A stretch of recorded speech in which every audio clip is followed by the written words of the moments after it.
साचो का अरे लागता कदी ही दीवाना हो फोटो के चुमेले रोजाना हो। अरे मान ले बिया हमके पहती, मान ले बिया हमके पहती। पगली देखावे अगर पहती, पगली देखावे अगर पहती।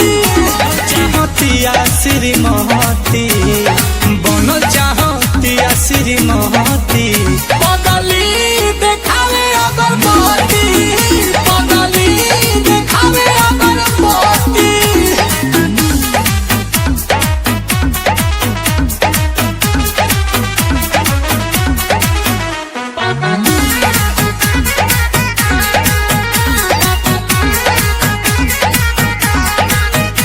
रहतिया जागल भइल बिया पागल उमाने ले हमरा के देवता हो।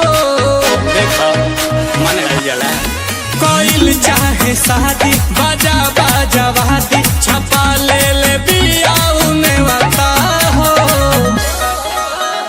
तो पूजा करे लेके धूप बहती, पूजा करे लेके धूप बहती। पगली देखावे अगर पहती, पगली देखावे अगर पहती। की बनल चाहतिया श्रीमती। पगली देखावे अगर पहती, पगली देखावे अगर पहती।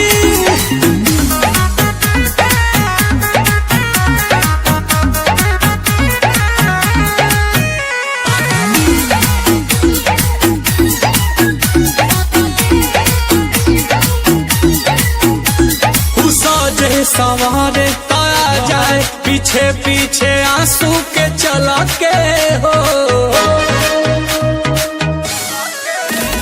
अचहरा नूरानी परियन के रहनी दीवानी भइल नील कमल के हो। दूर न रहेले को रहती, दूर न रहेले को रहती।